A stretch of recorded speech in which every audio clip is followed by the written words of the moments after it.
Hi guys, how you doing? Hi everybody, can you hear me? Can you see me? Just starting. Okay, so how many of you? Wow, 18 already, great. So just about to start. So guys, I'm glad to be with you guys for this webinar. Special webinar is gonna be the first with Project Elijah. First of all, I'd like to thank you all for being here. I see that there's a lot of French people, so you can just write your name down, tell me where you're from. And also, I'd like to know if possible, if you're a newbie, if you already have some experience with out-body experiences, lucid dreaming, if you're already familiar with the phase, and if some people are already part from Project Elijah. So hi Samy, salut Samy, bonjour, salut Cindy. So I'm going to introduce myself, but first I'm going to tell you a bit about what I'll talk about today in this special webinar. I'll tell you a bit about my starting point with the practice of the phase. Hi Desiree also. All the benefits I get from the phase, like influencing my physiology, get information, how often I enter the phase, and some tips. I'll also share with you all the problems I encountered mostly in the past, because now I think I'm quite experienced now. I still have to make some improvement. But anyway, I'll share with you my theories about the nature of the phenomenon and all its practice, all its application. And then I share with you the best techniques according to me, to my experience, techniques to enter the phase, to deepen the phase, to maintain the phase. And I'll be glad to answer any question you have. So feel free to ask questions whenever you want. I try not to deviate too much about what I have to talk about today, but it's important to interact so that it won't get boring. So yeah, Anders from Sweden, newbie, okay. Ragu also, newbie. So as you can tell, I'm from France. I have a French accent. So hopefully guys understand me well. Well, the most important that you can understand what I'm saying. So for people who don't know me already, I'm Romain Clement. I've been experiencing the phase for quite a long time already. I'll tell you more in a minute. So in my daily life, I have various activities. I do sing. My first activity is I'm a singer and a musician with two of my brothers. We're triplets, actually. Yet three twins. And with them and with my two other brothers, we work on two websites. One website where we produce music for other singers, and another website where we focus mostly on the well-being, on a subject about spirituality, metaphysics, and well-being in general. So we make music to help people relax, sleep, meditate, and also music for people who practice yoga, for instance. So everyone can see me well, everyone can hear me well. We are all good to start. So guys, don't hesitate to ask questions, because I'm going to talk a bit now about the starting point of my practice, for how long I've been practicing the phase. So it all started as a kid. I was still a kid when I had my first phases experience. So as far as I remember, I was around 8 years old, and it started mostly with sleep paralysis. So like many people, I had I experienced this phenomena, but I really didn't know what it was. I remember waking up at night without being able to move a muscle, suffocating, surrounded with darkness. That's really what I can really recall from this experience. This deep darkness all around me, and just thinking that there was nothing else but darkness. So I guess it was all related to my grandmother passing away, because it all got away as soon as my dad explained to me what this was, when I asked him about where my grandma went at that time. So it somehow gave me a positive insight about a death, and I no longer had this regular sleep paralysis. So yeah, about the website, well, I can type it very quickly. Some people ask about it. So yeah. So also, I forgot to mention that I'm part from Project Elijah. So this is some important thing. This project was created by Michael Haruga. So I guess if you're here today with me, is that you've heard about him. You know that he's like pioneer on the subject about out of body experiences, lucid dreaming. So about the phase, it was a big source of inspiration to me. It really helped me improve a lot my practice, and I signed up to this project Elijah, to participate in the research of the phase, to understand more about the phenomenon, what is really happening physiologically speaking, and what we can really do, because we hear a lot of things about astral projections, out of body experience, near death experiences, that are somehow we get confused.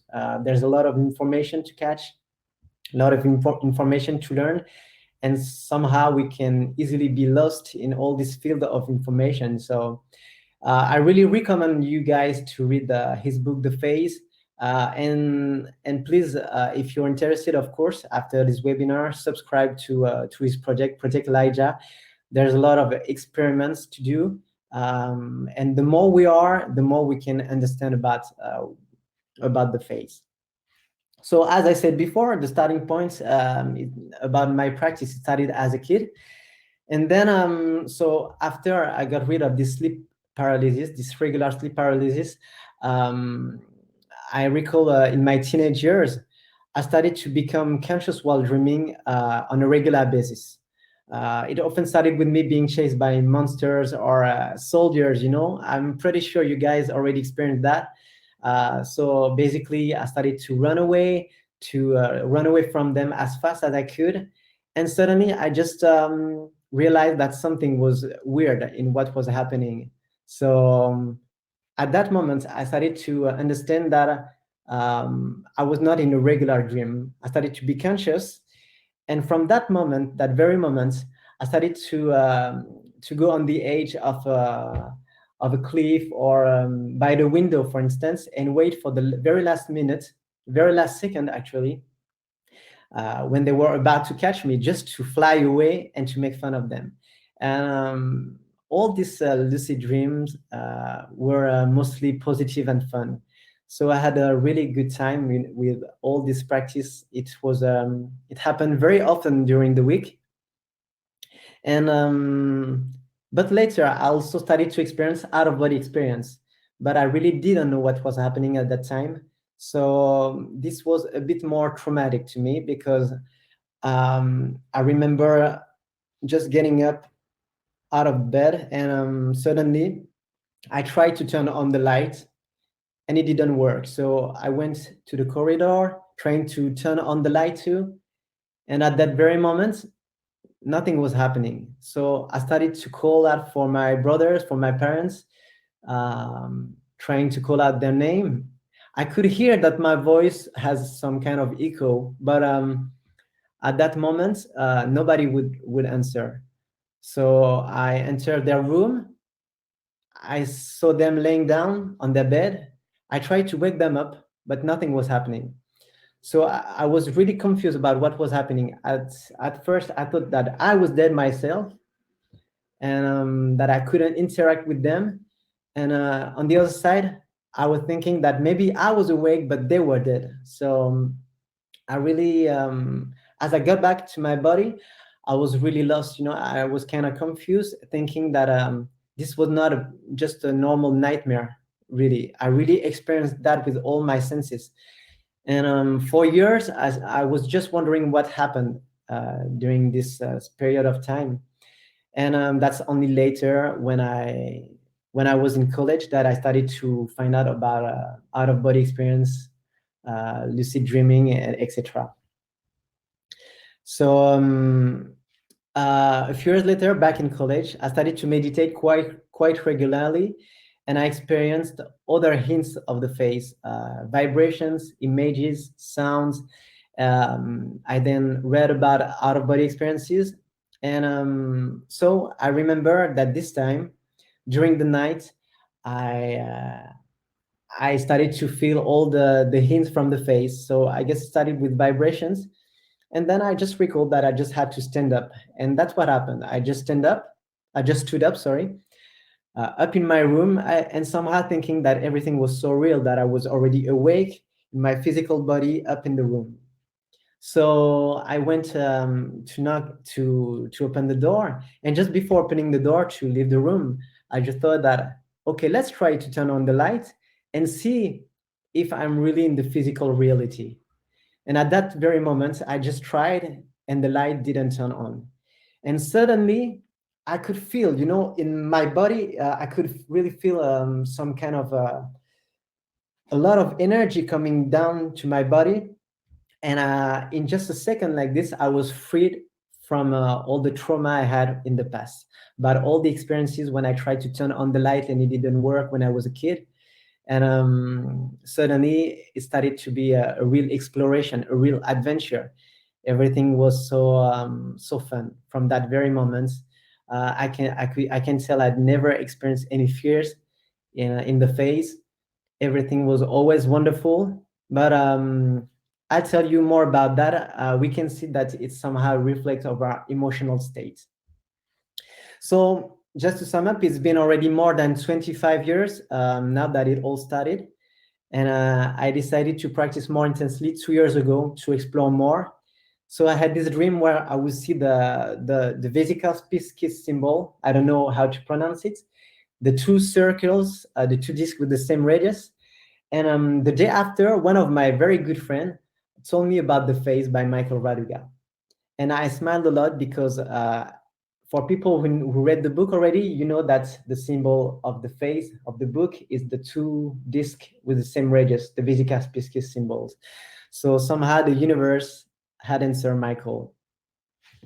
So hopefully, guys, I'm not going too fast. I'm going to tell you, now that I talk about myself, I'm going to tell you more about my practice. So about my practice, the benefits I get from the phase, how often I get in the phase, the problems I encounter. So for people who are newbies, you might think about out-of-body experience, lucid dreaming, as a fun activity that you can do, maybe just to fly away, to travel. But there's actually more things that you can do within the phase. Of course, not everything is well understood yet because a lot of studies are going on about this. So what do I usually do in the phase? So as I said, like most of people, the first things I try to do was flying and traveling. At first, I mostly enjoy traveling and flying. I once went to the moon in one of my very first out-of-body experience when I was very conscious. I tried 3 times to get to the moon. The two very first time was quite hard. Somehow I felt going there because I think it was all related to the mental body. A lot of things were going on in my mind, trying to find a very familiar and human way of thinking about going there, trying to find a mean to go there. But then the key was in the book of the face that Michael Raduga said that it's very important if you want to go somewhere that is geographically far from where you are. It's very important somehow to translocate from the very beginning of the phase. It's way easier because the phase is not yet deepened, and it's way easier to translocate. So finally, after my third attempt, I could land on the dark side of the moon, and then I saw some kind of military bases. But I won't talk much about that because I know that then after there's a lot of theories about that. I'm not gonna say that there's a real military basis there, but that's what I saw in my out-of-body experience. So I also enjoyed flying around the pyramids of Egypt. I swam in the crystal clear waters of Dominican Republic. It was really fun just to swim under the water and to be able to breathe under the water. So that's a really cool experience that you can do if you never tried it yet. So then I switched to other actions And I spent some more time exploring about how to improve my health in the face by taking medicines, by taking pills, and doing also some sports during OBEs or while being conscious while dreaming. So this second aspect is about influencing my physiology. So I'm going to talk a bit longer about it because that's a field I really like. I'm very interested in general. Even in my daily life, I try to improve my health via meditation. Also, I'm very interested in Dr. Joe Dispenza studies.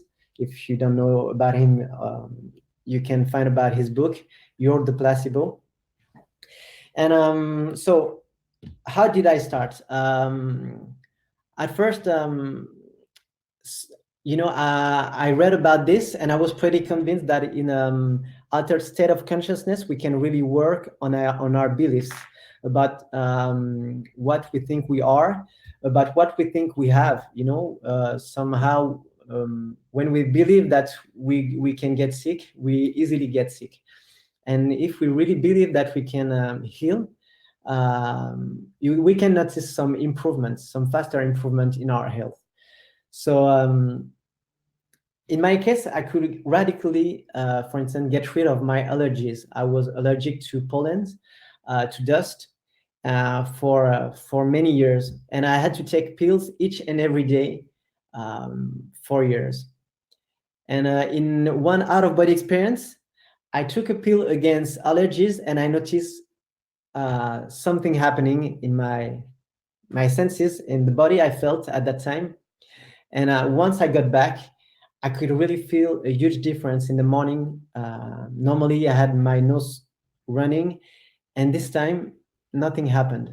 So I was like, wow, that's really, really amazing. That's some kind of miracle. And then I noticed that after a few days, it was still fine. So I really believe that something happened at that time. I later on read about Michael Raduga describing the same things.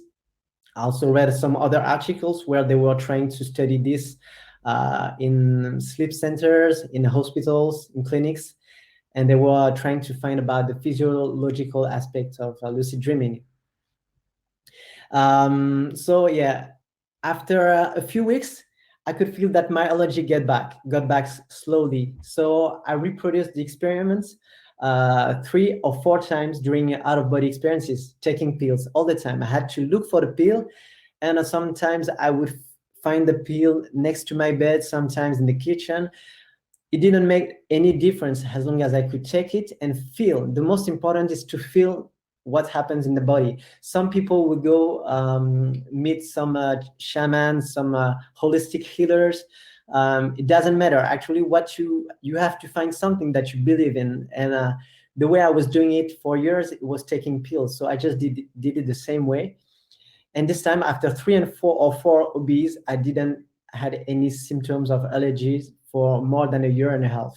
So it was really amazing. Of course, I didn't tell my doctors that I didn't take any pills. Uh, it just got back slowly, but now if it get back like this, I just take a pill like this. So I could use this aspect also for other things, for other pains. I once had after participating to a Spartan race. It's an uh, obstacle race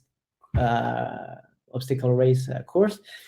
I had some tendonitis in the arm like this. So I had I entered a phase, and I went to look for a special cream and to massage my arm like this. And in the morning, the pain was gone. So I had this pain for more than a week, and I really believe that it's because of what I did. Because suddenly the next morning I didn't have anything. So I'm not saying that it's gonna cure everything. I'm not telling you guys to stop any treatment, but I'm just saying that it can really help. So I'm just gonna read a bit about what you're saying, guys. Would be nice to see if other people see also military base on the moon just by curiosity. Actually, some people did. Some people did find some military base on the moon, but some others might not have seen it. So we don't have a perfect answer yet. So when I learn piano pieces in real life, I dream a lot about practicing, and I truly believe I improve from dreams. For sure, it really helps. Actually, there are a lot of studies were made about that. Myself, I'm going to tell about this. That's also a field, composing music during out-of-body experiences or being conscious while dreaming. So first, I'm going to finish with the influencing physiology. Just from time to time, also, I like to do sports. And when I don't have any other actions left in my plan of actions, I like to do some push-ups, for instance, and to really feel the effects. And when I get back in my physical body, I really feel that I worked out. So this is really fun. I don't know if you guys already tried it. So Sammy is just writing in French. J'ai pas compris en détail ce que tu as expérimenté pour guérir tes allergies, car je suis dans ce cas et je prends des médicaments, pollen, rhume des foins. So yes, so just pretty quickly, just a few words in French, just a quick sentence. So Sammy, en fait, en sortie hors du corps, j'ai pris des antihistaminiques. Et en fait, l'important, c'est de ressentir les effets. Et d'un seul coup, en fait, on se débarrasse. On doit ressentir les effets et on se rend compte au moment où on revient que les symptômes disparaissent. Je rentrerai plus tard en détail s'il faut. So back to English. Sorry, guys. Just it was just a quick break for Sammy to understand what I was saying. So exactly, Joachim is saying, I think what you're saying is challenges what we believe about the nature of reality. It's actually that ever since our childhood, we were told that if we have any problem, we have to see a doctor. We have to be careful about this, that. But we were not told about the super power that we have inside. Actually, our ability to heal ourselves. The body is actually able to regenerate. We know that we have new cells each and every day.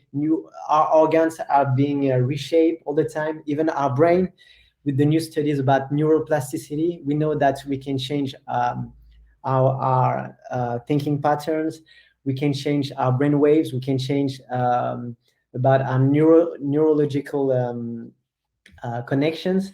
So we can actually change our life, actually change who we are. And for these reasons, a lot of people who experience the phase for the very first time, they had some kind of awakening, because they were just living their life very special way, and suddenly they discovered about a new reality, something very big, something really amazing, because actually just being able to sense everything, to feel everything, not being aware of your physical body, that's something really amazing.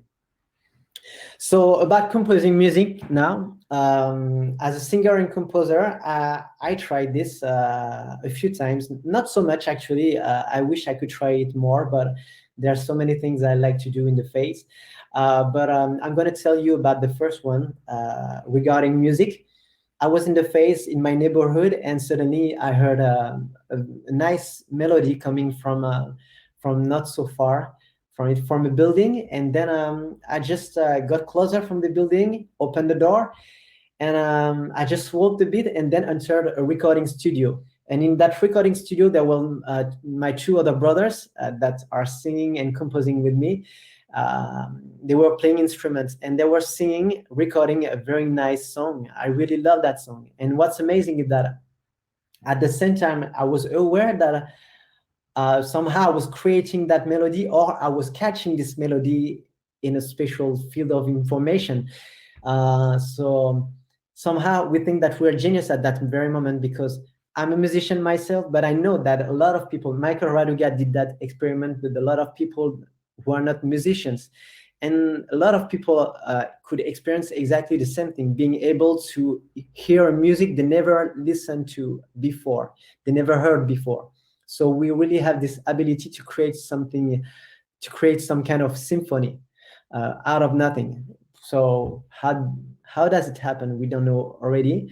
But anyway, I heard this music, and once I got back to my body, I took my phone and to record the melody. So I started to sing the melody I heard, and then in the morning I took my guitar And I didn't finalize the song yet, but I can tell I really like this song, and hopefully someday I will share it with you guys.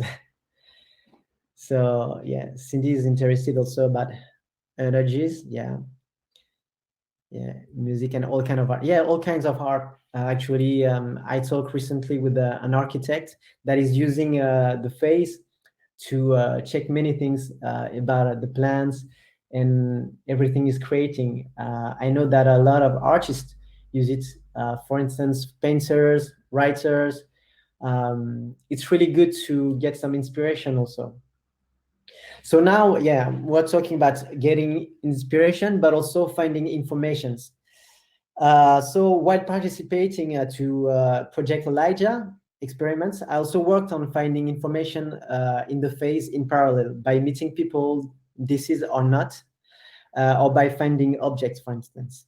So I can tell you guys if you want about a very interesting experiment that we had in Project Elijah. It's called the contact experiment.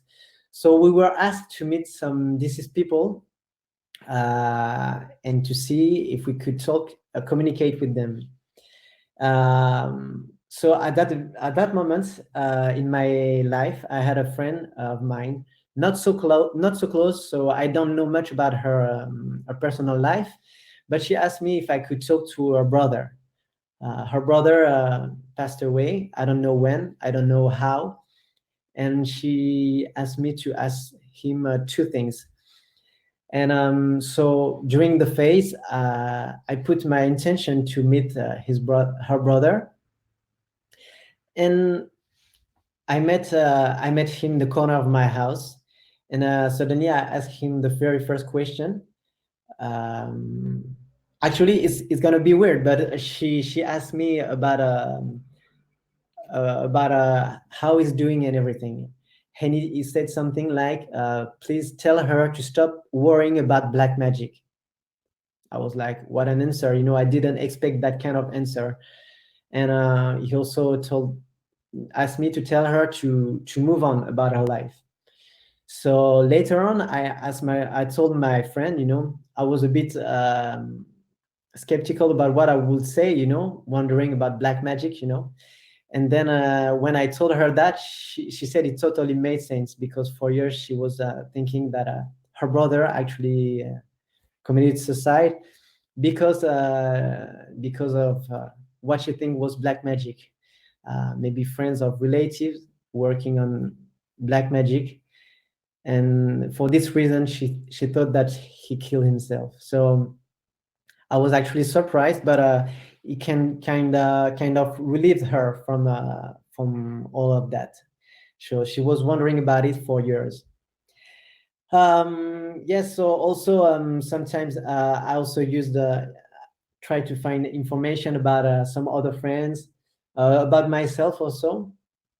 And what's interesting is that I sometimes encounter both in lucid dreams and out of body experiences, I encounter premonitory objects or situations in the face. That's actually the field I'm trying to explore more nowadays, to see if it happened just randomly or if we can really find ways to get more consistent results. For instance, once being conscious while dreaming, I dreamt about, I saw people struggling, fighting to get Nutella pots, the chocolate cream, and they were really fighting and struggling against each other. I was actually laughing at it in my dream, wondering why they were fighting like this.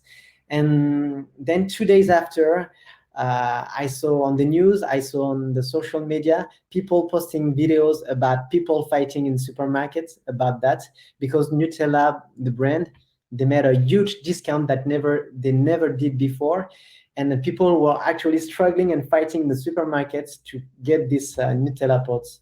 So we can really see that something is happening during the phase. I'm gonna talk about the theories a bit later, but it's interesting to see that several times we can meet some premonitory situations or objects in the phase. So how often do I get into the phase? So as I started to practice more. Sorry, I'm gonna read a question. Do you have seen around architectural form with some translated wall? Yes, actually, it happens. You know, sometimes it really differs from one experience to another. Sometimes I can see the wall perfectly, and sometimes I see it translucid. It really depends on what I intend to do. If, for instance, I plan to go through the wall, I would see it translucid. Sometimes the more I advance in my phase, during the phase, the more intense, the more real, the more vivid is everything. So it gets a bit harder to go through things and to see through things. Or it depends if I put my intention to really peer on everything, or if I just try to have an overall view about what's happening. So yeah, how often do I get in the phase? As I started to practice more intensively, I first had up to 8 to 12 phases per week, mostly OBEs, practicing 3 to 5 nights per week. Now I don't do it that often. I just do it 2 days or nights, mostly nights per week, just two nights per week, because I really want to enter the faith with a real purpose, with an interesting plan of actions. I don't want to do it with no real purpose. Because somehow I think after having so many phases experiences, I just feel that if I just want to do it like this randomly, somehow it's a waste of energy. So now I get into the phase up to 3, 4 times per night.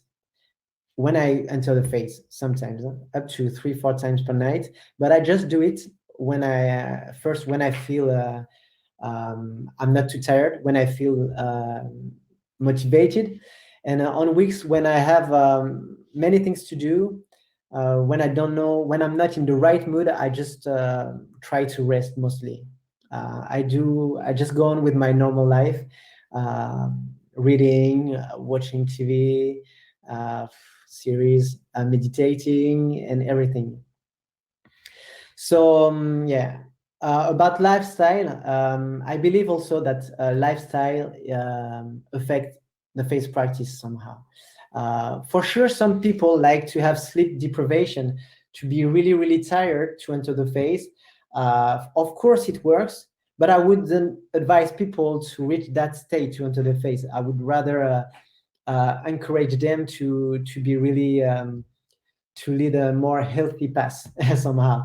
So I believe, in my opinion, in my experience, I just felt that I had more phases experiences when I first worked on my sleep deficit, my sleep debt.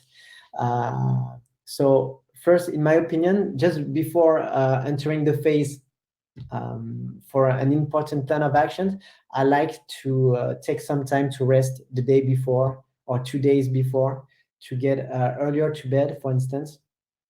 And that's mostly when I use the indirect method, the deferred method, waking up at night. So I also think that practicing sport help. I do a lot of sport, and I noticed that I feel better in my physical body also when I do sport. And in general, I have a better night. So maybe I'm rested way faster this way, and it helps much better. So right now I'm going to tell you also about the problems that I encountered in the practice, mostly in the past, because now I'm more used to everything. So I try to do everything more I try to think more about what I'm doing and not just do it like this randomly. So the main problem I encountered at first was to not feel exhausted when making attempts with the indirect method. So for people who don't know it yet, the indirect method consists in waking up during the night after 6 hours of sleep, more or less. And then you just wake up, you stand up to do several things for a few minutes, five in minimum, 15 minutes max. And then after you go back to bed, trying to fall asleep with the intention to make an attempt to separate on the next awakening. each subsequent awakenings. So the hard thing when you're too exhausted is that you simply don't want to get up. You simply don't want to make all the techniques required to create the phase state, and you just fall back asleep. So that's the first problem I encountered. So that's why I was saying that it's important to have some good rest before. Also, when practicing the indirect method, I also noticed that the intention to wake up without moving a muscle and keeping the eyes closed is very important. I encountered this problem after a few weeks with a lot of successful attempts. Suddenly, it felt like I could enter the phase very, very easily. And all of a sudden, I encountered the first obstacle like this. I didn't manage 2 nights in a row to enter the phase. And I was just actually starting to wonder about what happened at that very moment. And in my meditation, I just tried to analyze the potential mistake I made. And I could see that the intention to wake up, I just forgot to really insist on the intention to wake up without moving a muscle and keeping my eyes shut. Yeah, because actually the two that was the mistakes I've made. I was moving, and then instead of trying to go for the 4 cycles required, I would just stop my practice and thinking, okay, I moved, okay, I opened my eyes, and I would just fall asleep and try again later. That's one of the biggest mistakes that we make as beginners. So that's very important to not forget about this intention. Just before going back to bed during the night, really focus. Don't forget to set your intention to wake up like this, and really take some time to really feel what it is to wake up without moving a muscle, keeping the eye shut. It's not a problem if you wake up moving your body. It's not a problem, but just try to really not forget this important thing. So I noticed that this way, my intention would stick much more upon awakening. And then I was back to my successful attempts. So the very first months, as I said, I also encountered some difficulties about to do the 4 cycles of indirect techniques. I'm just going to read about the question. Did you ever use alarm? Yes, I did actually in the past. Not every time, but mostly if I had some important actions that I wanted to achieve. Especially this time, I was really motivated during the day. It's very important to keep that in mind during the day, to still think about the phase. During the day, you can read a book, read a few pages, watch a short video. I used to watch the same video about Michael Raduga all over again. I knew this by heart, but somehow it helped me to still be connected to the phase and still be connected to the actions I wanted to accomplish.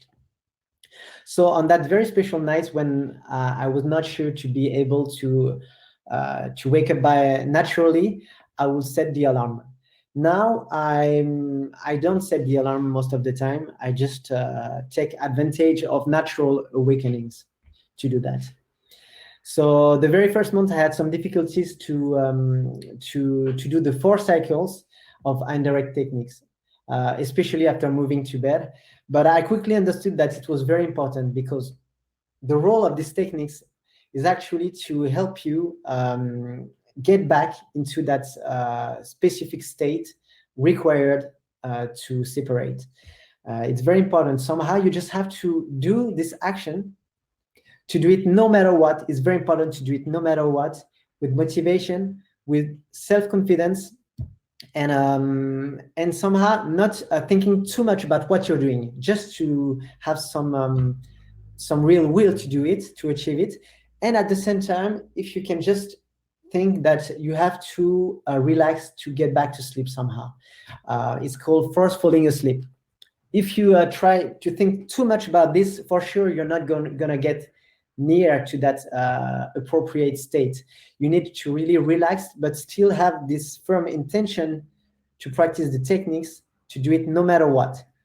And suddenly your body is gonna go back to sleep, and your mind, your conscious is still going to be awake. And that's when you're going to start, sometimes after 4 cycles, to experiment the hints, the symptoms of the face: vibrations, noising, buzzing, whistling noise. You will start to see images, and that's going to be very, very important in your practice. Don't forget to do the 4 cycles no matter what, even just to train. As soon as I started to practice the 4 cycles, I noticed a huge change. My success rate really went higher. Now, because of this, I can enter the phase each time I really want. I'm not saying that it works all the time, but if I choose to enter the phase during one night, I will enter the phase because I will do these 4 cycles all the time. And I'm going to tell you also about the other problem I had. That was the no matter what key factor, actually, the no matter what aspect of practicing the techniques.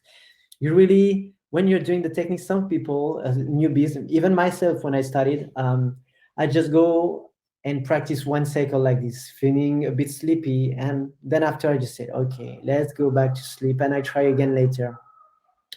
I just, and sometimes you do it and you start to feel a slight vibration.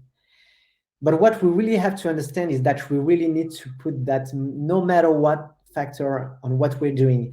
It's like you put all your energy, you put your life in what you're doing. Really, you have to merge with this action. You have to literally, when you use the swimming technique, you really have to be swimming in some water.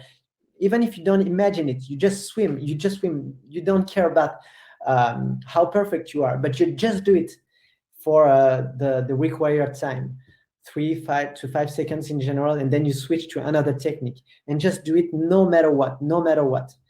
And just thinking about this no matter what aspect actually helped me to enter the phase straight after my first attempt. So yes, I invite you guys, if you didn't read the book, The Phase, once again, to read it. For the French people, I make a series of videos on YouTube. You can watch it.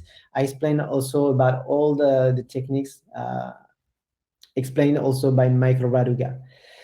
So now I'm going to tell you about my theories about the nature of the phenomenon and its application. So guys, are you still fine? Can you still hear me? Can you still hear everything perfectly? Just want to make sure everything is fine, because I didn't see any question for quite a while. Yes, so seems like things are fine. Okay, great, perfect. So I'm going back to the theories about the nature of the phenomenon and its application. So at first, as I said, I entered the phase quite a few times, but not on a regular basis when I was younger. And I really realized now that the biggest problem was about everything I heard about the astral projection, about out-of-body experiences. Most of the time, you hear a lot of stories, and sometimes stories about people we never experienced it. We heard stories about other people telling them about stories about other people's. And we can hear a lot of things about not being able to go back to the physical body, not being able to wake up, about encountering entities, about having brain damages. And for sure, if we are told all the things, then suddenly what happens is that we create fears within ourselves. And when fears are present, they become obstacle to our practice. So of course, what really helped me actually is that I started to start from scratch. At some points, that's what happened when I read about Michael Raduga's book, is that I just decided to put all the theory apart and then really experience everything by myself. So I'm going to tell you about what I think now after starting from scratch. A lot of people wonder if the face is located inside the brain, in a parallel reality, or is it a real out-of-body experience? Is it the soul going out of the body, the physical body? So in my opinion, we really witnessed manifestation of the phase, the manifestation of the brain during the phase, studying the brain activity.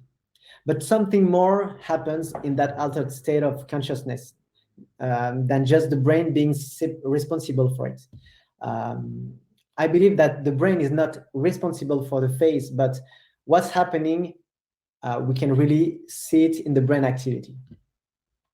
There's a question. Here's a question. I want to ask you, but you might wish to answer it later. Do you believe that you are evolving in a world created by your own individual mind, or by something created by your higher mind? And then what is it? Oh, actually, yeah, I'm gonna answer this question right now if you want. So, well, yeah, I believe one thing is that we are in a dissociative state where consciousness prevails over the physical body sensation. So depending on our emotional and vibrational state, we manage to achieve several actions more easily or not. So somehow it's like a mirror of our emotions. So to me, the phase involves different things. The first, it involves the subconscious mind. So I'm really, really interested about the subconscious mind, actually. I do a lot of readings about this. And after experiencing the phase hundreds of times, it's obvious to me that some elements from the daily life, from our childhood, sometimes appear in the phase. Let's say, for instance, I talk about some specific animal during the day. There's a high chance that I will encounter this animal during the phase, either in a dream, either in an out-of-body experience.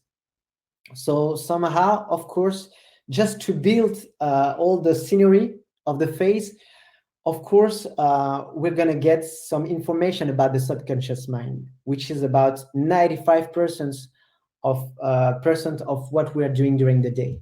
So we can think about the subconscious mind as a hard disk, with a lot of information about all the recordings about what we lived, what we experienced during our life. And also because during the day, of course, our conscious mind in the neurocortex actually analyze just a very, very small part of what our eyes actually see. All the information our eyes really see during the day, we only analyze just a slight information of it. So we can imagine that the rest of the information might be stored somewhere in the subconscious mind. Also, I believe that another aspect will affect the phase, our emotional state. So some people talk about an emotional or astral plane, about astral projection. So without talking about whether such a plan really exists or not, it's also pretty obvious to me that we feel what we feel we create in the phase. The slightest fears might trigger something not so pleasant during the phase that we can get really easily by just thinking about an opposite emotion. For instance, I once watched an horror movie just before going to bed, and in my out-of-body experience during the night, the very first thing that appeared to me was the very old woman, like almost like a skeleton, trying to grab my arm like this, and with this voice like this. I immediately understood that this was all the projection of my emotional state just before going to bed. So just like this, in a second, I got rid of it, just thinking about my plan of action. I just said, okay, goodbye, old mommy. And I just went on about what I was doing. So yes, I believe that there's the subconscious mind and the emotional state. So it's important, if you experience something scary during the phase, just think about an opposite emotion like love, joy. Just think about this, and you will see that you can easily get rid of it. Even if you have to face something, don't forget that you are the master of the phase, about what you're doing. Even if it's hard to really create, to do everything you want, just keep that in mind. Just keep that you are the center of what you're experiencing. And I also believe that there's a third aspect that is implied in the phase. I believe the quantum field, or what people call the Akashic records, also plays a role. Actually, I believe that everything vibrates, everything is vibration, everything is energy, and everything is interconnected. So if you're interested about quantum physics, you will rapidly see what I'm talking about right now. But through some of my experiences, I can tell I got information from the past or from a near future, for instance, and from time to time from the present as well. So all thoughts, all information must exist somewhere. A lot of quantum physicists are just saying that all thoughts you emit must exist in some plan somewhere. So the quantum field of information. So when we are in this altered state of consciousness during the phase, we can just think that we act like an antenna somehow. You can easily think about a radio station. If you're an antenna and if you decide to tune in a special frequency, you will just get a special program, right? Tune to this special frequency. But if you just tune to this frequency, does it mean that the other program don't exist? No, of course they do exist, but you just have to tune to the right frequency to get this special program. So somehow we might think about that as tuning your intention, tuning your emotional state. Some Dr. Joe Dispenza is talking about the intention is like the electric aspect. Just create some kind of electric impulse, and then after, if you add the emotional state to it, then you bring the magnetic impulse. Somehow you just create an electromagnetic field to attract what you want. So if you want to get some special information, to meet some special beings during the phase, that's what you really need to do. That's why I believe that also working on meditation during the day really helps. It's not required, but it really helps. So yeah, we act like an antenna. We can emit information, but we can also receive information, and that's what's really happening during the phase. So yes, of course, the more experience we have, the more we understand, and the more we feel about what it's all about.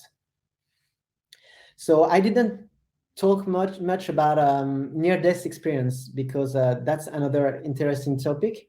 Near-death experience is also part of the phase somehow, because it's also a dissociative state.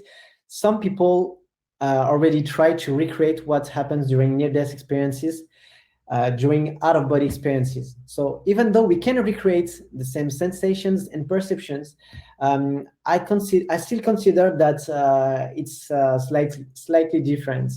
I think that during near-death experiences, we are closer to a real separation from our physical body. I really feel that the consciousness, the soul, all the energy of the soul, somehow, of the consciousness, is really leaving the body. So that's why I will make a slight difference between the two phenomena. So guys, right now I think it's time to talk about the best method I use, the best techniques. What is my favorite method? So for people who are familiar with the phase, you might be familiar with the indirect method, the direct method, and becoming conscious while dreaming. Michael Raduga really explained it very, very well in his books. So for people who are newbies, the indirect method is consists in performing actions upon awakening. Some people prefer becoming conscious while dreaming, so lucid dreamers. I'm just reading about Joachim. Have you ever met other lucid dreamers, astral travelers in the phase? Yes, I did actually. I saw some other people, but I never tried actually to meet these people in the real life. I just don't know. Maybe they do exist, maybe they don't. But of course, what is interesting is that I get some some nice information about them. It's also very important to check all the information you get from the phase, because that's a special trick. If you're not sure about what someone is telling you, it can be an astral traveler or lucid dreamer. You just have to ask him about your name. If he knows about your name, for instance, or if he would just say something totally nonsense, then you can know if you can trust the information that is given. So yes, I was talking about the indirect method, the becoming conscious while dreaming, and the other one is the direct method. That is practice without prior sleep, mostly before going to bed or during the night. So I often tell people that if you want to go for the easiest method, the most efficient one, just go for the indirect method. It's way easier to experiment the phase faster, more easily with this method. Actually, there's not. It's way easier actually if you really learn all the procedure, all the protocol by heart. If you really do everything as requested by Michael Raduga in his book, or other experienced practitioners, you will rapidly be successful. Of course, there are other ways to do it, but for instance, if you try to practice the indirect method quite regularly, from time to time, you can even experience lucid dreams like this. So I encourage you to first try with the indirect method. So if you don't know about it yet, you can find more information in the book by Michael Raduga, on his video, also my videos, and also other practitioners.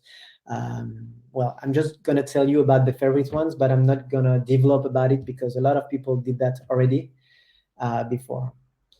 So yes, also for people who want to practice via the direct method, so without prior sleep, I can just share with you two very important tips that were actually given to me by Michael Raduga. And the key factor with this method, so for people trying to relax, to enter the phase, to get out of the body, the key factor with this method is to really enjoy all the actions you're doing. You really have to enjoy and to be indifferent with the results. Successful or not, with the techniques, you just do it enjoying everything you're doing. So for instance, if you try to lay down in your bed just before going to bed and you go for the direct method, just choose one or two techniques, and then after just try to practice, relax, and do enjoy every technique you do. And also another tip is to really create the more lapses in consciousness as possible. Somehow it's some kind of break of consciousness. You will experience this break like this. You try to relax and just still be focused to keep your mind awake.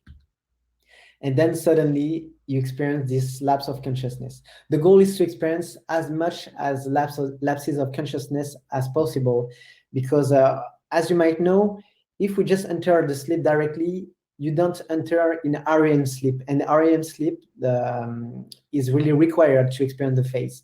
So somehow we experience several lapses in consciousness to create a sleep cycle, but somehow this sleep cycle will be simulated way shorter, and so that we can experience the phase in 15 minutes, sometimes 10, sometimes 20 minutes.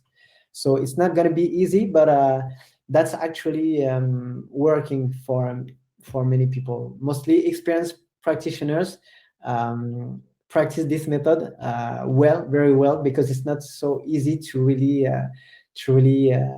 catch everything, to really catch the right momentum when to practice each and every techniques, especially after the lapse of consciousness, if we want to separate. But I'm going to talk right now about some interesting topics, my favorite techniques to enter the phase. So I really enjoyed working on several techniques, because there are so many techniques that you can use when you want to enter the phase.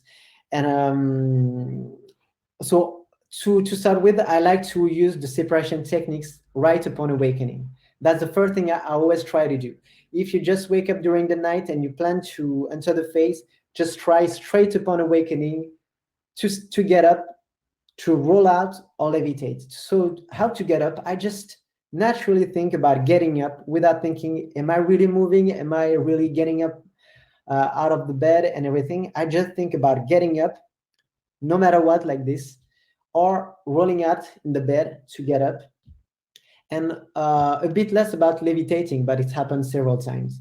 So if I feel that I'm really awake, if I'm really up in my room, then suddenly I realize that I just have to deepen the phase and everything, and I'm already in the phase.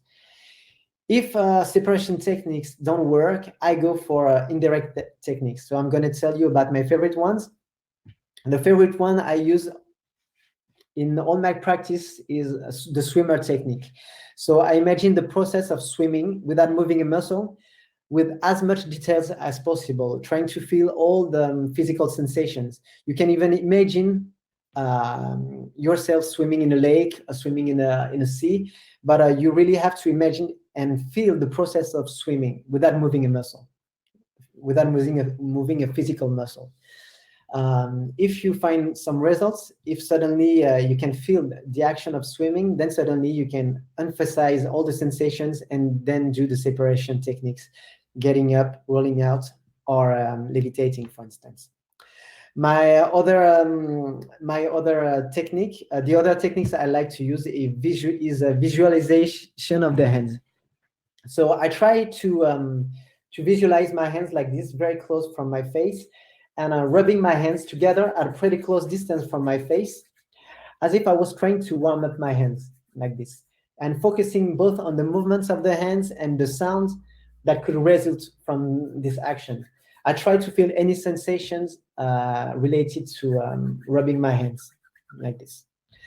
You guys, you can also share with me the techniques you like at the same time if you want. Um, I'm going to tell you also right now about the rope technique. The rope technique is another very popular technique, very familiar one. So still without moving a muscle, upon awakening, I tried to grab a rope above myself like this. And I tried to climb up that rope, trying to feel any sensation related to this action. And no matter what, at some point, I can start to feel sometimes the rope in my hand. And sometimes I can even feel the height. So the rope technique is very efficient, especially if you want to extract yourself from the body. Oh, I can see Sylvain is using also the rope technique. Yeah. There's another technique that is very popular that I like to use a lot is phantom wiggling. So with the phantom wiggling technique, I try to move my hands first without moving a muscle. Then I try to move my legs as well. And with any sensation, when any sensation arises like this, I try to increase the amplitude of the movement. I try to emphasize everything, emphasize all the sensations. And then when I feel that they are high enough, then I start to separate. When cycling indirect techniques, I like to combine these techniques with other techniques to increase their efficiency. So these are tips that not everyone knows, or not everyone try to combine every techniques like this, but I noticed that it really helped me to increase my success rate. So for instance, let's say that I'm practicing the rope technique like this. At the same time, I told you about the forced falling asleep technique. So the forced falling asleep technique, in case of movement upon awakening, when I feel too alert, too awake, I will try to get back to the sleeping state, the right intermediate state to enter the phase. So I kind of trick my brain by telling my whole body to fall back asleep. Always maintaining the intention to not lose consciousness, to still be aware of everything. In the meantime, I will practice another technique, such as the swimming technique, the rope technique, or phantom wiggling. So let's say I'm like this, no matter what, I'm trying to swim. And at the same time, I simulate the natural breathing of sleep. At the same time, I could as well use the straining the brain technique. Straining the brain consists in having the intention to strain the brain as if it was a muscle. So basically, I do it physically as if I was using the muscles surrounding the brain like this. And the goal of this technique is to, while you're doing the swimming technique, for instance, is to help create the vibrational state, especially in the head, for instance. So you can start to feel vibrations or noises like this. So this technique is very efficient. I also like to use the forehead dot technique. Some people will call it the third eye technique. Somehow, just imagine I have my eyes closed and I will just turn my eyes like this up to this dot here or here. You just have to move up like this. Somehow, what you're doing with the eyes closed is that you're just putting your eyes back to the position they have it during deep sleep. So it really helps as well to create some vibrations in the head, to create that vibrational state. So this is very efficient also if I feel too awake after waking up. So it helps to drag me back to the appropriate state to separate. Another trick is to imagine yourself in another position. So while practicing the techniques, for instance, you're visualizing your hands like this. Let's say that you're laying down on the back. Just imagine at the same time, just try to have the intention to move on the side like this. So sometime with this strong desire to feel yourself in another position, you will start that you're literally moving from one position to another, although your physical body is still motionless, still like this in the bed. And as soon as you have the feeling that you are moving, changing the position, then it's a hint that you are very, very close to the face. So this way you just have to emphasize what you're doing, and then you can attempt separation by just getting up, rolling out, or levitate. So I hope you guys already heard about all these techniques and that it's not too confusing. But once again, I invite you to read Michael Raduga's book or to watch his videos to know more about it. And don't forget also to sign up to Project Elijah. You will have access to all of this information. So now I'm going to talk a bit about my favorite deepening techniques.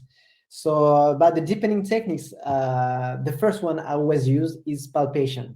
So as soon as I separate from my physical body, the first thing I try to do, even if I'm in the dark, for instance, because most of the time it happens that a lot of people get out of their body and they are in a total darkness, maybe because of the mental mind that is recreating the light in the room. If you're sleeping in the dark room, then most of the time, then when you get out, sometimes you're in the dark.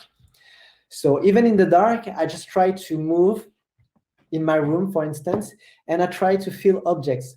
Let's say that there's a closet in front of me. I just go and put my hands like this, trying to feel that closet, to feel everything, the borders of the door and everything.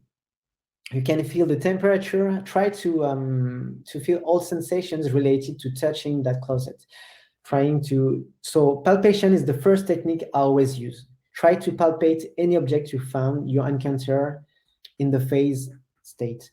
So palpation, and in the way of doing any action, I sometimes start to peer objects. So especially if sight is not so present, you see an object and you just try to peer at this object. Don't stay too long peering at this object, otherwise you will feel that you will get back to your body too fast. So you just peer for a few seconds and then you move to another object. So these are the two most popular techniques to deepen the face. What's the importance of deepening the face is that you're gonna go from a face that is, for instance, just 60%. If we compare to the reality, the physical reality, sometimes you enter the face and it's like 60% from the physical reality. Sometimes 80, sometimes 100. But then when you deepen the face, you will make it more vivid. You will make it even more real sometimes than the reality. So deepening the face will help. So you just try to grab objects, to peer at objects. And another trick is to use the dive headfirst technique. So this technique is not used by so many people, but you just close your eyes. You decide to dive headfirst to the floor. Sometimes I use it when I'm up, I'm just about to go down some stairs. I close my eyes and I just go down like this, dive headfirst. and I will feel myself going down, floating in some tunnel, let's say some tunnel. And then at some point you really have, after let's say 5 to 10 seconds, sometimes 15 seconds, you can start to put the intention to move to some other space. Let's say when I wanted to go to the moon, that's what I used actually. I just dived head first, and then I just set my firm intention to land on the moon. And then literally I arrived on the dark side of the moon. Even if myself, I imagined that the moon would be brighter, I landed there anyway. So this is really, really working very, very well. So the goal of using this technique, diving headfirst, is to really use all the vestibular sensation related to the face. Vestibular sensation really help to really stick to the face. So so especially when sensations are very realistic, I use the translocation techniques to appear where I want. Now I'm going to tell you about my favorite maintaining techniques. So maintaining techniques are aimed to really stay longer in the face. We know that we can't stay for life in the face simply because of all the physiological aspects of the face. We can't stay too long. So what we can do is that when we get back, we can sometimes try to get back to the face right after. There are some tricks called the maintaining techniques to help prolong the face. So one very efficient way is to deepen throughout the face. To maintain the face, you just simply deepen throughout the face, not just at the beginning, but when you're doing some actions, just try to still palpate some objects, still pierce some objects. And if you want to move from one place to another, you can use the dive headfirst techniques. The only thing is that if you dive headfirst like this, sometimes you just have to palpate objects again right after.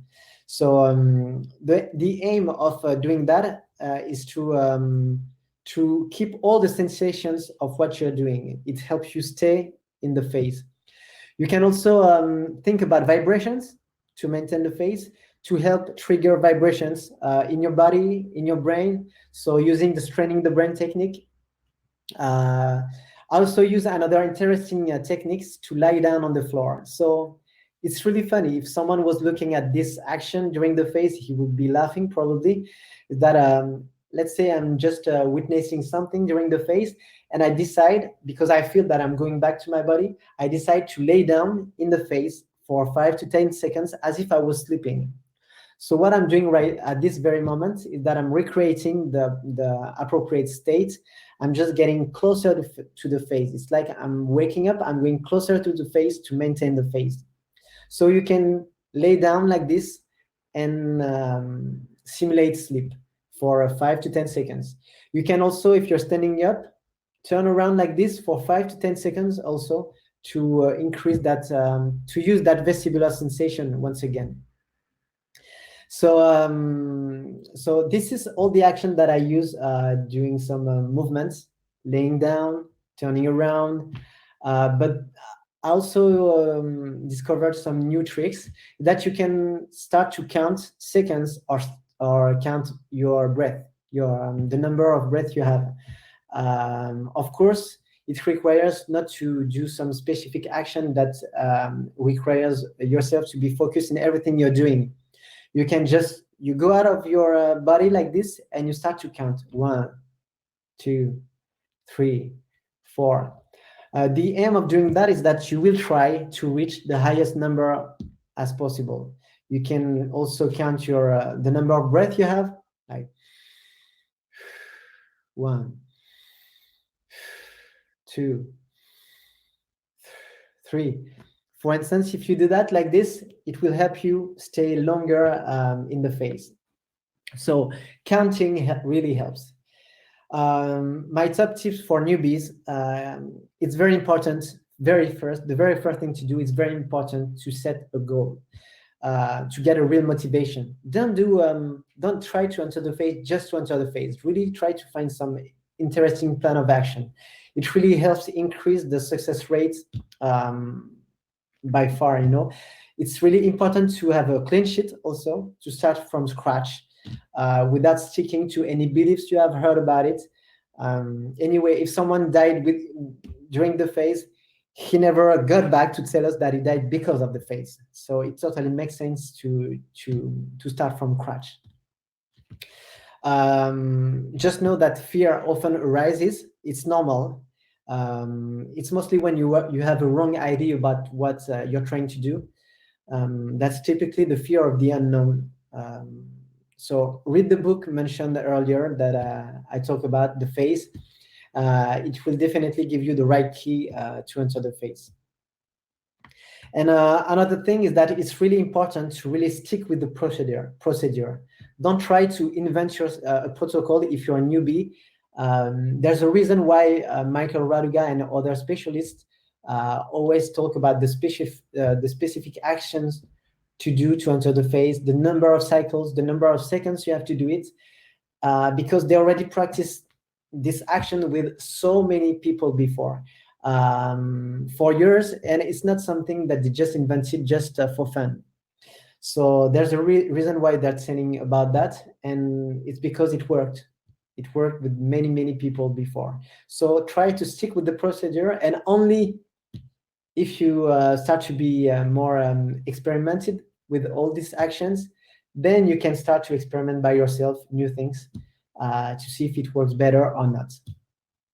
And also, it's really important to take some time after trying to enter the phase. If you didn't succeed, try to take some time to analyze your attempt. Try to analyze if you made any mistake, because most of the time, some people will really try no matter what to enter the phase, and they will still do the same mistakes all over again, day after day, and they will say, how come I still didn't get in the phase? It's just because from day one they started with a mistake that they are doing again and again.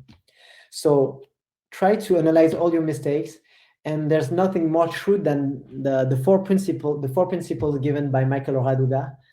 Do it no matter what, with great motivation, self-confidence, and automatism. Automatism relies on learning the perfect procedure, the perfect protocol. So guys, there's about 15 minutes left in the webinar. So if you have any question, because I think I talked already about all the subjects I had to talk about in this webinar, feel free to ask any question. I'll be pleased to answer your questions. And also, don't forget, guys, in the meantime, while you're writing down the questions, don't forget, guys, to subscribe to the conference. I will try to give you a link to enter if you want to join the program and to do all the experiments that are given. I will just give you a link. Yeah. So this is the link to be part of this great project created by Michael Raduga, Project Elijah. He believes, I believe, that the more people we are in these experiments, the more we'll learn about the phase, and the more people will practice anyway. Because here in this practice relies the key to improve ourselves, the key to improve our life also.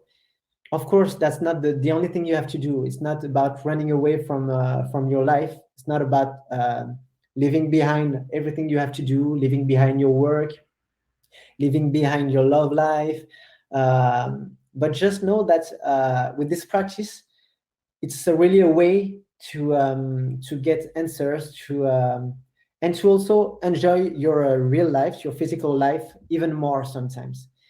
Just knowing that something else exists beyond the physical reality is already something very important. So yeah, actually it helped me grow a lot. I was meditating a lot already. Still, I will not give up about meditation. It's still really good in my life in general, to relax, to get rid of the stress. um, to connect with other plants, to connect, to get information. But this really about entering the phase to influence my physiology. It was really something totally magical, totally amazing. Just waking up for the first time without having all these allergies, symptoms, I can tell you it really changed your life. So, and also getting information, it's really, really nice. So I'm just gonna read a bit. If you guys ask any question before. So Laura said, I would like to eat melon in wintertime. Yeah. So is this a question? No. Yeah, of course it would, yeah, of course you can eat during the phase. So I guess Laura was referring to that. I did that several times. It's really, really interesting. It's a fun experience to do. Recently I did that with strawberries, and I can swear, I can tell guys that I ate the sweetest strawberries ever. I've never tried such strawberries before. And during the same phase, I ate other fruits that were not as tasty as the strawberries, but I can tell the strawberries were very nice. So of course, Laura, if you uh, if you could write down about all the things I said, if you take some time to read the book about Michael Raduga, um, I can just wish you to eat melon in wintertime, of course. So let's say if other people ask about this. So I can see that there are a lot of French people here. Yeah, of course. We have Alex from Belarus, Anders from Sweden, Annie from the US, Christian from Germany, Cindy, Dominicus from France, Yves from UK, Francois from France, G from the Netherlands, Joachim from France, Chrismir from the US, Laura, Monique, Nassaf, Pascal from France, Rome, Sylvain, Vincent. Okay. Okay, Joachim, yeah, you will try the tunnel technique. Yeah, some people will say that it's important to imagine that dark tunnel, because they will say just don't dive like this. But I can tell you guys that it worked for me. Some people say that you're not in a real phase after that, but I can tell from my experience that it was a real phase. I had some of my greatest experience in my whole life like this during the phase. So of course you can still translocate going through a door. It works very fine too. But at the same time, just going through a tunnel, it helps deepen the phase. So if you want to combine actions, diving head first, to my opinion, it helps both to deepen the phase and to translocate. So it's like having two actions in one. So yeah, what else can I say? Guys, so I can tell you guys more about the project if you want. Also, I decided to join that project because I was very interested in exploring the human potential on how to break the habit of being yourself and turn into a better version of yourself, of who you are. And it obviously goes with a better understanding of this altered state of consciousness that one can reach either through meditation, but also within the phase. So yeah, I decided to start with a clean sheet. As I said before, it helped me really increase the success rate radically, because as I said, it's been more than 25 years that I experienced the phase already, both sleep paralysis, lucid dreams, out-of-body experiences. But I couldn't get a regular practice. I couldn't really do it whenever I wanted. Sometimes I noticed that when I was really tired, it was easier to achieve. But just being able to choose whenever you want to do it is really, really, really a good thing. Don't think as it as something that will really disturb your sleep. It will, of course, disturb your sleep if you try to do things like this without thinking about everything you're doing. You just have to respect the few rules of not doing it more than 2 or 3 times a week if you're a newbie. Take some time to rest during the week. Don't forget to do all the actions you normally do, like if you like to read, if you like to to go to the restaurant, have nice dinner with your partner, read a bit, watch movies, just do everything you do normally, and just don't forget that each day you want to achieve the phase, to enter the phase. Just try to be a bit more focused during that day, to read about it, to think about it, to watch some videos about it, and you will see that it will be way easier. Sometimes you don't even have to practice any technique. I would say the motivation it's by itself is already a major a key factor to your success. You sometimes, even myself now, I sometimes don't have to use any techniques. I just have the motivation. I just wake up like this, and I just start. Just separate straight. And I can tell you also about the direct technique, because this is quite hard to achieve at first. But recently I had this experiment where just before going to bed, I just decided to have fun practicing the technique. So I just decided to have fun swimming like this. And I was quickly experiencing the first laps in consciousness, and then going up, trying to separate. It didn't work. So I went back on phantom wiggling like this, still not expecting anything, just letting go about the results, successful or not, just trying to do the technique all the time and to feel any sensation arising.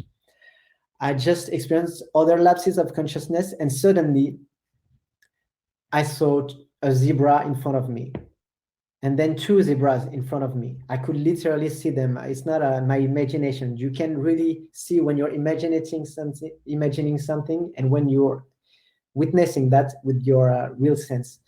And the two zebras were looking at me, and I decided not to focus on them, but just to let go of everything and just welcome the whole scenery, the whole image, sorry. And then suddenly I was in a free safari with even more zebras looking at me, and I decided to sit on a rock to just to contemplate everything. I was filled with joy, filled with gratitude, filled with happiness. It was truly an amazing phase. But of course, sitting on a rock is not something I would advise, because I knew that that stopping the action would get me back to my physical body.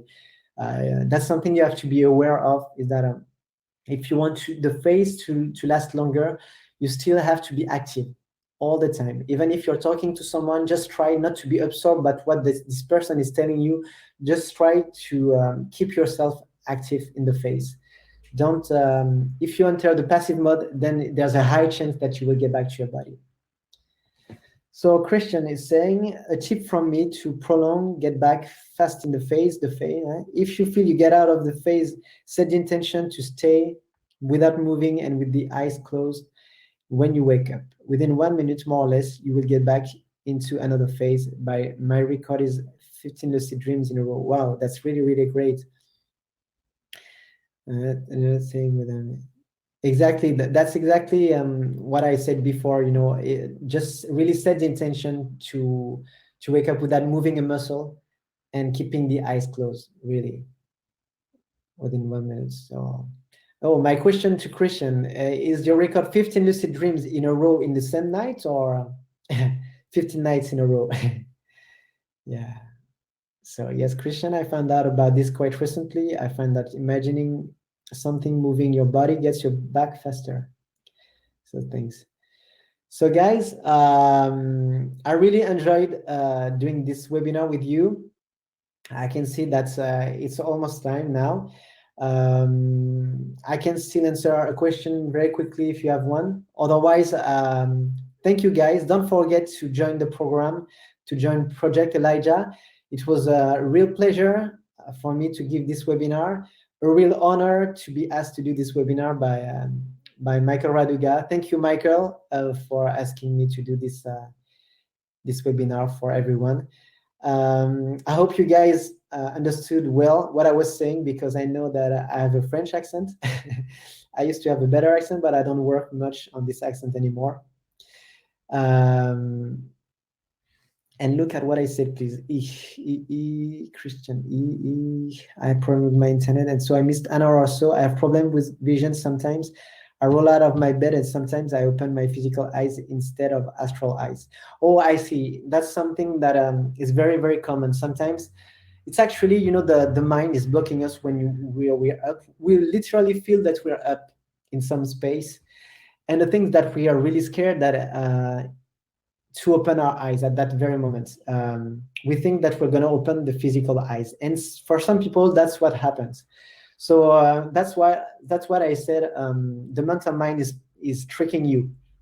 So the goal is to first try to palpate object. Just try to touch any object you have, even if you don't see much, and try to peer in that dark, in that void. Try to peer anything, any image that could occur, and then you will see.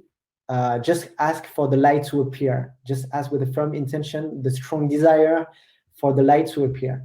And normally it should work like this. You can also try to dive headfirst and to appear somewhere. It will help you to appear in some places, sometimes very, very bright, although you were in a total darkness before. So yeah, it's already an hour and a half. So yes, Sylvain said, I think the replay of the video will be posted on Project Elijah Facebook page. Am I right? Yeah, normally it should be, this webinar has been recorded. I think it should be on Project Elijah YouTube and probably on Project Elijah Facebook page. So you guys, if you missed anything, don't worry, you'll have this opportunity to watch it all over again. So guys, thank you very, very much. I had a great time with you. It was such a pleasure to give this webinar, to interact with you, and hopefully I will be given the opportunity to do some other webinars later on, maybe also in French, because I see that there's a lot of French people in this place. Bonjour tout le monde et au revoir tout le monde aussi. So don't forget to join Project Elijah. You can find me also on Facebook if you want to chat with me. I'll be glad to talk to you guys. Yeah, and see you later, guys. Have fun with the phase, and don't forget that's an amazing experience that we can all experience. It's not just a gift. We all have access to this powerful tool to improve our life. So guys, thank you and see you later.